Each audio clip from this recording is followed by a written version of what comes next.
Michel Onfray, l'un des philosophes contemporains les plus éminents de France, a vécu une vie remplie de controverses, de succès et de profondes souffrances. La plus grande tristesse de sa vie, comme il l'a lui-même partagé dans ses œuvres et ses interviews, fut la perte de sa compagne de longue date, Marie-Claude Ruel, en août 2013. Marie-Claude, professeure d'italien et de français, accompagnait Onfray depuis 1976 et fut une importante source d'inspiration et de soutien moral tout au long de sa carrière. Son décès, après une longue bataille contre la maladie, a laissé un vide incompressible dans le cœur d'Onfray. Il lui a dédié 2 œuvres spéciales. Cynisme, portrait du philosophe en chien, 1990, et le poème Un requiem athée, 1013, en hommage et souvenir de leur amour et de leur profond attachement. Dans Un requiem athée, Onfray écrit avec une grande douleur « La mort de l'être aimé est une amputation de l'âme. La mort d'un être cher est une coupure de l'âme. » Il a décrit le sentiment de perte comme une blessure qui ne guérissait jamais, un vide qui le laissait face à des questions sur le sens de la vie, même s'il était un athée convaincu. Cet événement a non seulement affecté sa vie personnelle, mais a également marqué un tournant dans sa pensée philosophique, alors qu'il commençait à approfondir les thèmes de la mortalité humaine, de la douleur et de la façon de faire face à la mort dans un monde sans Dieu. Onfray a confié dans une interview au Point en 2014 qu'après la mort de Marie-Claude, il a passé des mois à vivre dans l'obscurité et que l'écriture est devenue le seul médicament pour l'aider à surmonter la douleur. Cette tristesse a été amplifiée par d'autres difficultés personnelles auxquelles Onfray a été confronté, notamment de graves problèmes de santé. Il a été victime d'une crise cardiaque à l'âge de 28 ans en 1987 et d'un accident vasculaire cérébral après avoir contracté une infection en Mauritanie dans les années 1990. Ces expériences de mort imminente, combinées à la perte de Marie-Claude, ont confronté Onfray à la fragilité de la vie, un thème récurrent dans ses œuvres ultérieures comme Cosmos, 2015. Cependant, il essaie toujours de transformer la douleur en motivation pour continuer à créer, affirmant que la philosophie, pour lui, est un moyen de survivre aux tragédies de la vie humaine. La carrière de Michel Onfray fut un long et passionné parcours avec de grands succès en philosophie, en littérature et en éducation, mais aussi une multitude d'échecs et de controverses. Se décrivant lui-même comme un hédoniste, un athée et un anarchiste individualiste, Onfray a écrit plus de 150 livres, devenant l'un des auteurs philosophiques les plus prolifiques de France. Sa carrière a été définie par un effort incessant pour remettre en question les normes idéologiques et rapprocher la philosophie du public. Michel Onfray est né dans une famille de paysans pauvres d'Argentan, en Normandie. De 10 à 14 ans, il est envoyé dans un pensionnat catholique à Giel, une expérience qu'il décrit comme un lieu de souffrance, en raison de l'isolement et de la dureté.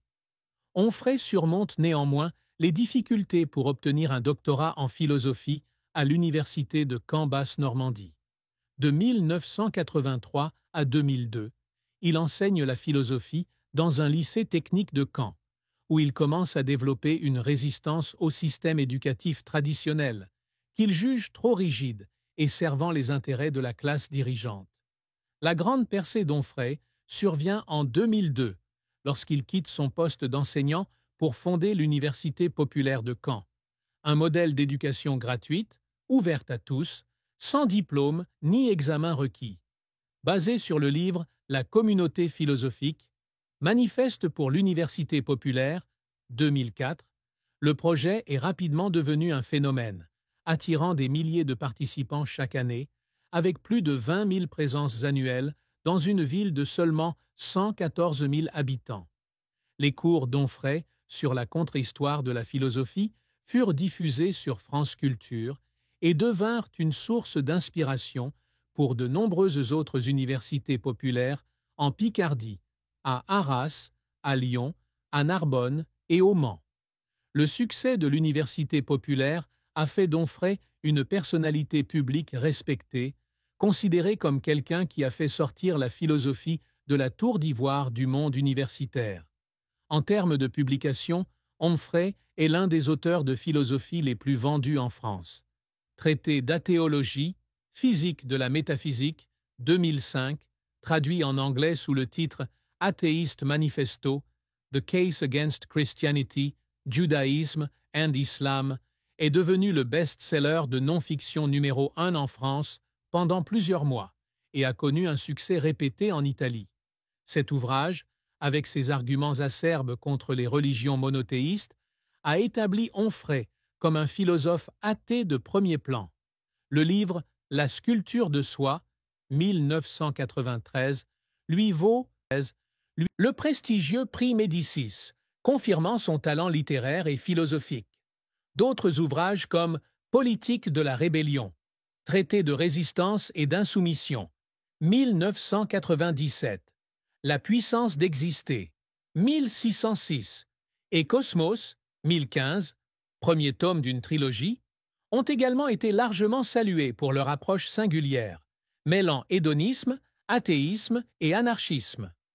Onfray a également étendu son influence à travers d'autres projets comme l'Université populaire du goût, 2006, en Argentine, qui vise à sensibiliser à la gastronomie, ou l'Université populaire du théâtre, 2013, avec Jean-Claude Idé. Il a également fondé en 2020 le magazine Front populaire, un forum pour discuter des idées de souveraineté et lutter contre l'idéologie dominante. Ses contributions ont consolidé la position d'Onfray en tant que penseur multidimensionnel, non seulement limité à la philosophie, mais aussi à la culture et à la politique. Malgré ses nombreux succès, la carrière d'Onfray ne fut pas exempte d'échecs et de controverses. L'un des plus gros revers a été la fin de son partenariat avec France Culture en 2018, lorsque la station a cessé de diffuser ses conférences à l'Université populaire. Onfray a affirmé que la décision avait été prise sous la pression politique de l'administration Macron, la qualifiant d'attaque contre la liberté de penser.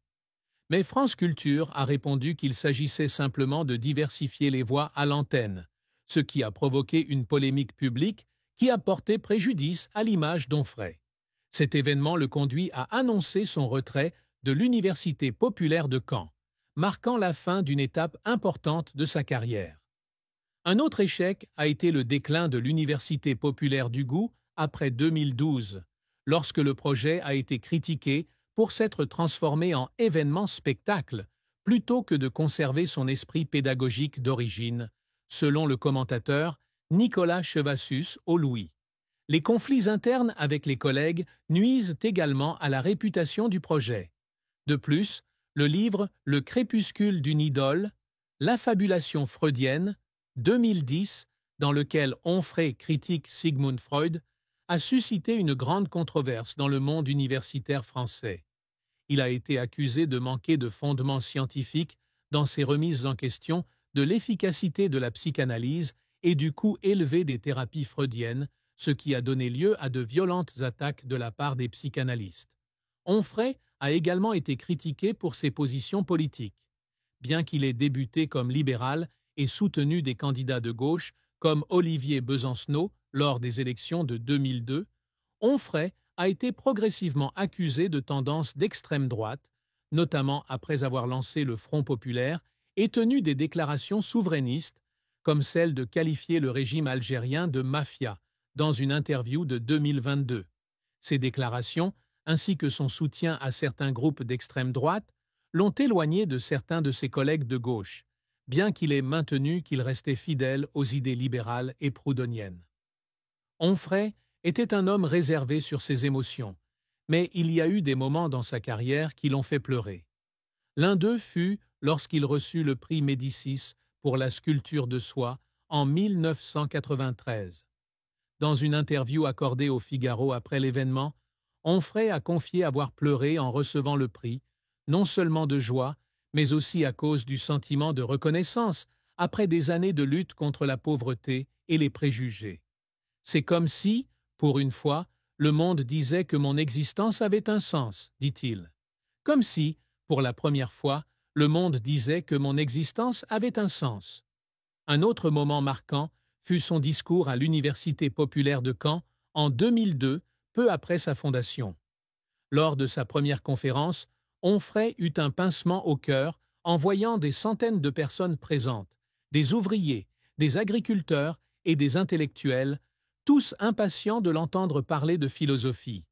Il a déclaré au Toronto Star en 2006 qu'il avait pleuré après la conférence parce qu'il avait réalisé que son rêve d'apporter la philosophie à tout le monde était en train de se réaliser.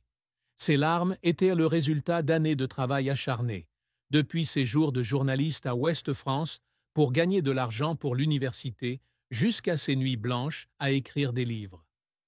Onfray fondit également en larmes lorsqu'il écrivit un requiem athée en mémoire de Marie-Claude. Dans une interview accordée à Marianne en 2014, il a admis que l'écriture du poème avait été un voyage douloureux où il avait dû affronter son chagrin de perte et son impuissance face à la mort. Ces larmes n'étaient pas seulement l'expression d'une tristesse personnelle, mais aussi un témoignage de son engagement à vivre authentiquement avec ses émotions, un principe fondamental de la philosophie hédoniste qu'il poursuivait. L'une des tristes fins de la vie de Mick